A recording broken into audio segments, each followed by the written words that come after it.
That specific ache of carrying something for decades, something you never once said out loud, not to your children, not to your closest friend, not even to yourself in the quiet of your own kitchen.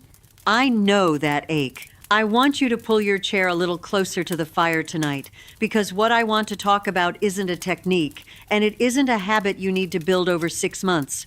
It's smaller than that, and stranger, and I think it might be the thing you've been waiting for without knowing you were waiting. None of what you're carrying is your fault. I want to say that early before we go any further, because so much of what keeps old grief alive isn't the grief itself.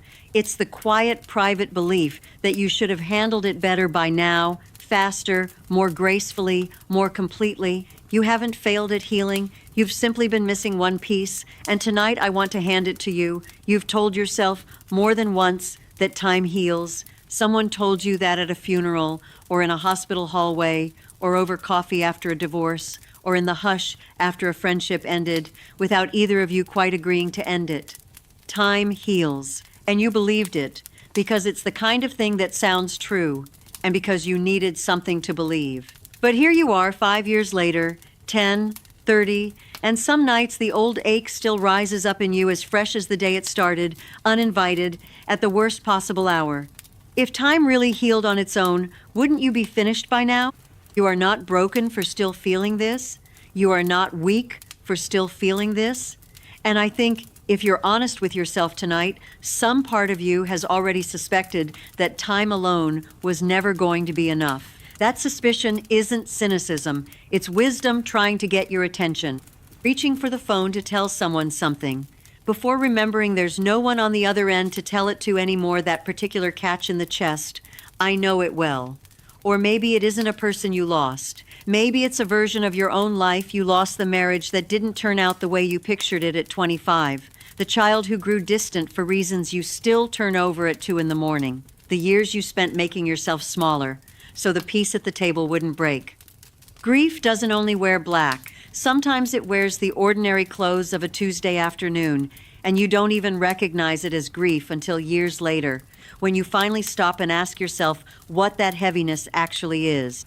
Watching a friend's family gather at a holiday table, full and loud and easy, and feeling something in your own chest pull tight and small, wondering quietly what you did wrong to end up here instead of there. I want you to hear me when I say, wondering that doesn't make it true. It only makes it a wound that hasn't had its say yet. Catching your reflection in a window at dusk and looking straight past yourself the way you'd look past a stranger, instead of actually seeing the woman standing there. That happens to more of us than you'd ever guess from the outside, where everyone seems so composed, so finished, so at peace with their own story.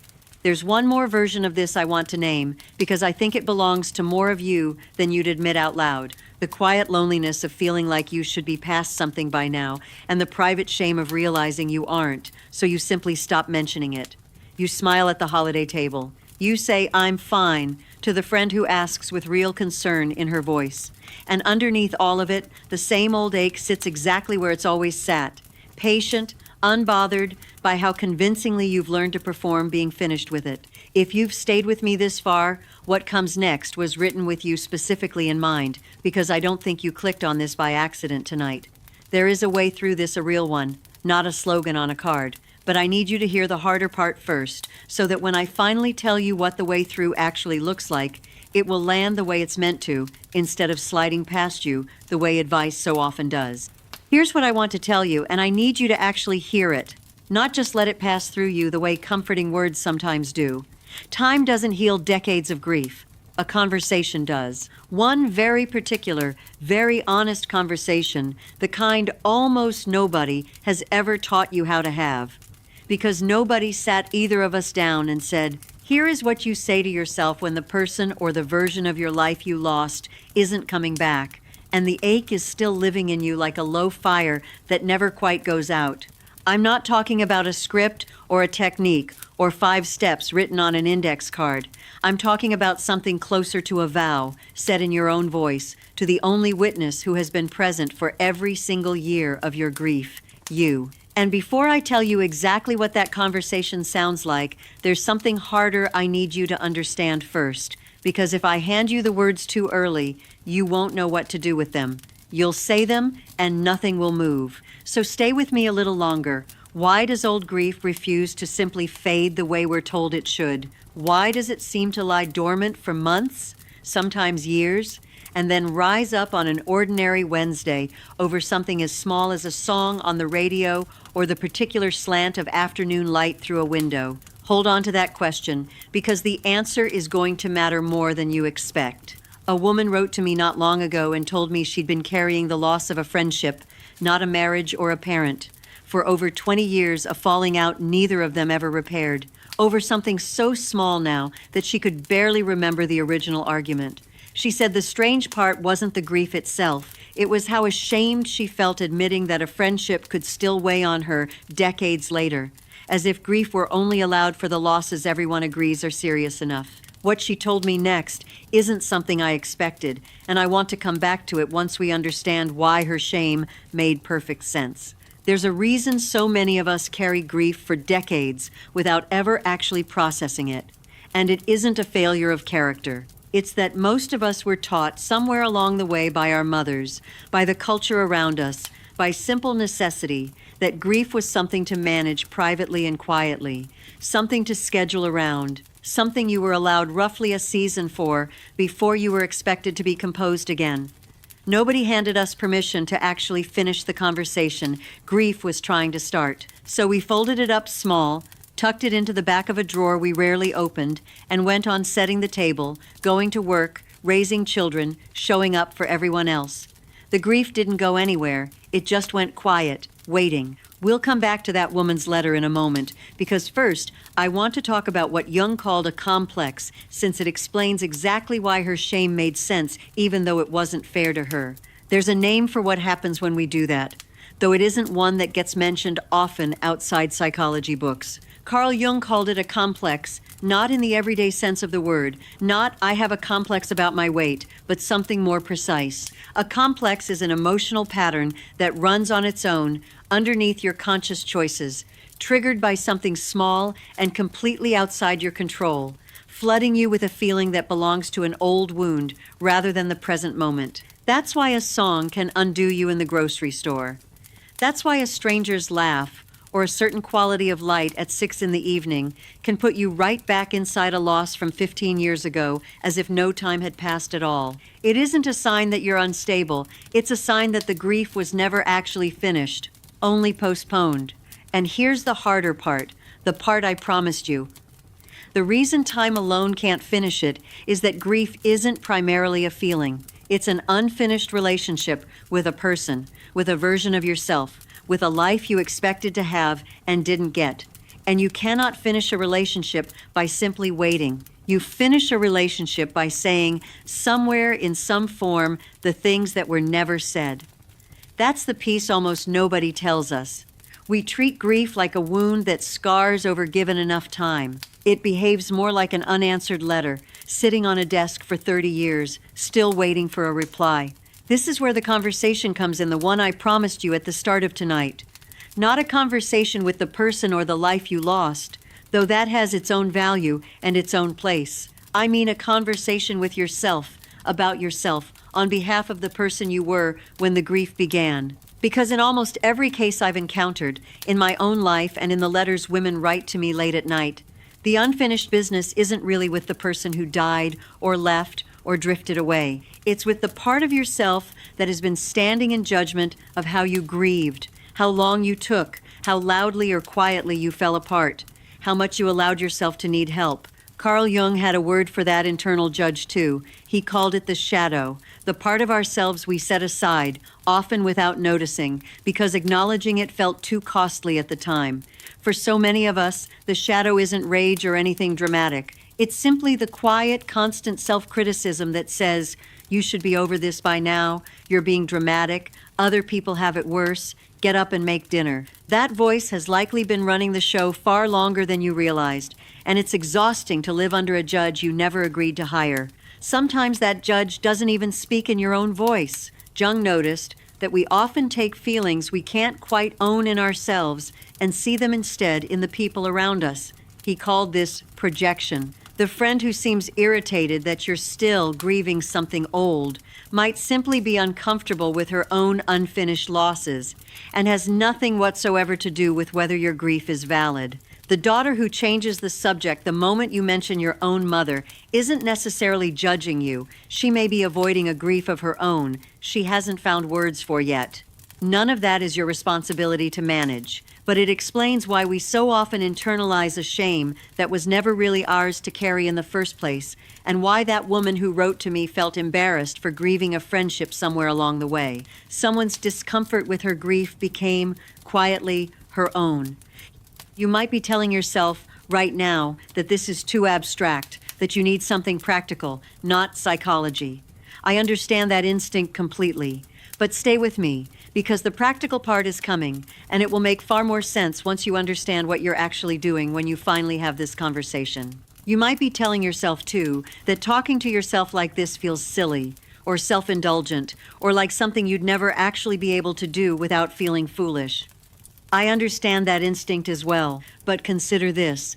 You have likely spent decades being fluent in comforting everyone else through their hardest nights. A daughter through a breakup, a friend through a diagnosis, a grandchild through a nightmare. You already know exactly what compassion sounds like out loud. Tonight simply asks you to turn that same fluent, practiced kindness toward the one woman in your life who has never once received it from you directly. You might also be telling yourself that it's too late, that whatever window existed for processing this grief closed years ago, that you're too far past it now for a conversation to matter. I want to gently push back on that, because it isn't true. Grief has no expiration date on healing. The fact that 30 years have passed doesn't mean the door is shut. It means the door has simply been waiting patiently for you to finally walk back through it. Here is the conversation in its plainest form so you can feel the shape of it before we get to how you'll actually have it tonight. You sit somewhere quiet, your kitchen table, your porch, the edge of your bed, and you speak, out loud or on paper, directly to the part of yourself who lived through the loss. Not the composed woman you are now, explaining things calmly. The other one, the one who was actually there, at the worst of it. And you say to her, in whatever words are true for you, I saw what happened to you, and it was enough to break someone, and you didn't break. I'm not angry at you for how long this has taken. I'm not disappointed in you for still feeling it sometimes. You didn't do this wrong. There was no faster way through it that you missed. You are allowed to have needed this long. That is the whole conversation. It sounds almost too simple to matter, and I understand if part of you resists that. But I want you to notice something. When was the last time anyone, including you, actually said those words to the grieving part of yourself, out loud, on purpose, without immediately following them with a but? Most of us have never once heard it. We've absorbed 1,000 small messages that said the opposite. Be strong, don't dwell, others have it worse, and never once received the one sentence that would have actually let something settle. You didn't do this wrong.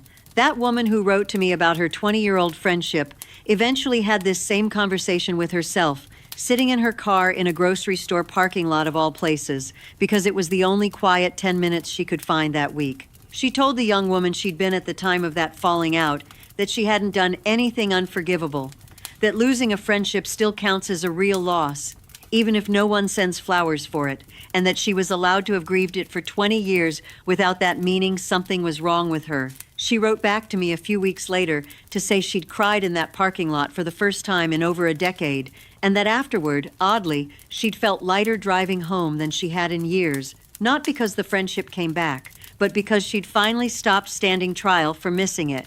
This is where the pain you've been carrying starts to reveal itself as something other than pure loss. Jung described a process he called the transcendent function, the psyche's own capacity to take two things that seem irreconcilable, grief and hope, wound and growth, and fuse them into something genuinely new, rather than making you choose between them.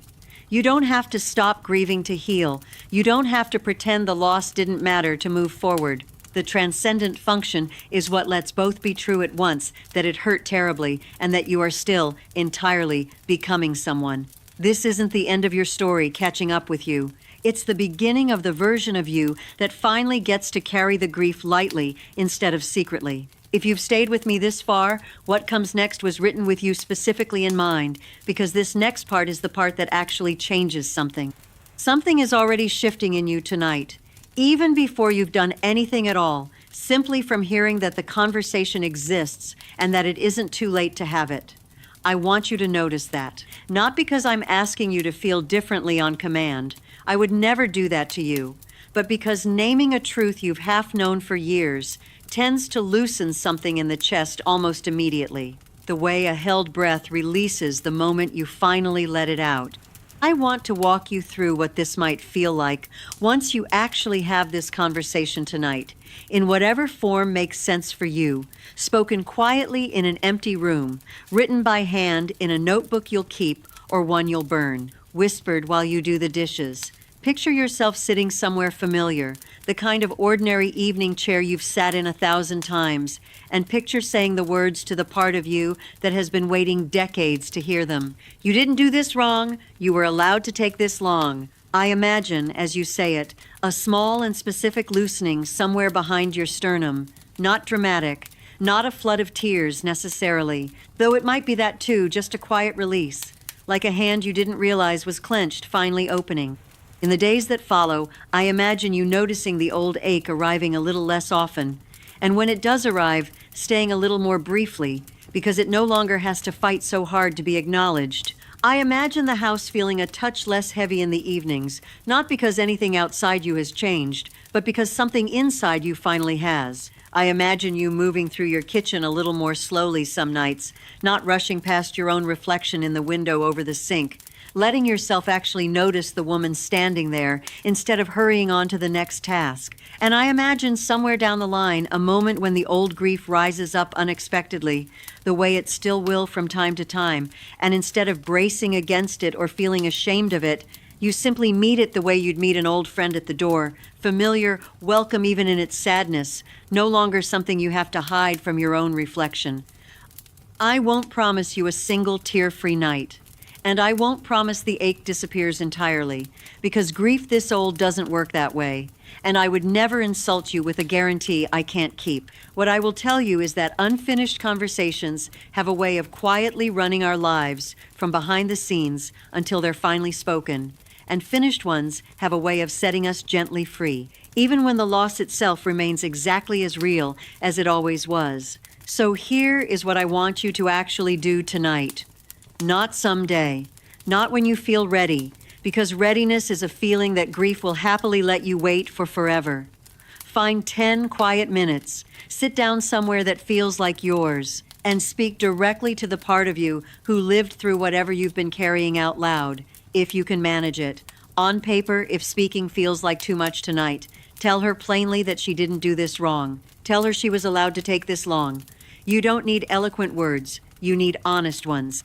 I'll tell you something from my own life, something I've never said out loud in quite this way before. There was a night, years into being on my own, when I sat at my kitchen table with a cup of tea gone cold beside me, and instead of doing the dishes or turning on the television to fill the silence the way I usually did, I simply sat there and finally spoke to the woman I'd been in those first raw months after losing him, the one who used to fold a second napkin out of habit before catching herself. The one who stood eating at the counter some nights because sitting down properly at an empty table felt like more grief than she could hold in one sitting.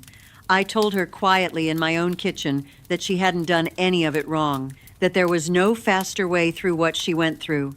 I cried more than I expected to, and then, oddly, I laughed a little too, because something in my chest that had been clenched for so long, I'd stopped noticing it, finally let go. I don't tell you this because my story is special. I tell you because if a woman my age, with all my supposed wisdom, had never once had that conversation with herself until that particular Tuesday night, then please don't be hard on yourself for not having had it either. We are simply late to the same appointment, you and I, and we are keeping it now. It wasn't the only time either. Some weeks later, I caught myself doing the very thing I described earlier, looking straight past my own reflection in the hallway mirror on my way to bed, the way you might walk past a coat rack, And instead of continuing on the way I'd done 1,000 nights before, I stopped. I stood there a moment, looked at the actual woman in front of me instead of through her, and said quietly, out loud, in an empty hallway at 11 at night, that she had done a good job, simply staying standing. It felt strange, speaking to my own reflection like that. It also felt like something I should have done 20 years earlier. If this is your story too, I would love to know what's the one thing you've never said to yourself that you might finally be ready to say tonight. Tell me honestly in the comments, however much or little you're ready to share. You might be telling yourself that saying it once won't be enough, that decades of grief can't unwind in a single 10-minute conversation. And you may be right that you'll need to say it more than once. That doesn't make tonight meaningless. Grief this old rarely unwinds all at once, and you may find yourself having some version of this same conversation again next month or next year. And that isn't failure. It's simply what tending an old wound honestly looks like. Every unfinished letter has to begin with a first line, and tonight, yours does. If you're watching this by the fire tonight with a cup of tea nearby, tell me where you're watching from. I read every single comment, and it matters to me to know who's sitting with me tonight. You are so far from the only one carrying an unfinished conversation with yourself. Tell me I'm not alone in believing this matters, and let's remind each other, because solitary healing is so much harder than healing that's witnessed, even by strangers on the other side of a screen. I think, by the end of tonight, something in your chest is going to feel just slightly lighter than it did when you sat down. Let's get there together, because you've done the hardest part already, simply by staying with me this long, by being willing to hear that time alone was never going to be the whole answer. What's one thing tonight made you see differently about your grief, about yourself, about how long you've quietly been waiting for permission you didn't need anyone else's approval to give? Tonight, we talked about the one conversation that finally softens decades of grief, not through forgetting, not through forcing yourself to move on before you were ready, but through finally telling the part of you who lived through it that she didn't do anything wrong. Not through erasing the loss, but through finally closing the distance between the woman who survived it and the woman speaking to her now. If tonight's conversation found you at exactly the right moment, just comment the word finally. Come back and sit with me again tomorrow night. There's more I want to share with you, and I'll be right here by the fire waiting. You are not behind on your own healing. You are not too late for this conversation. You are exactly, precisely where you were always going to arrive, right on time, by your own fire, finally ready to listen to yourself.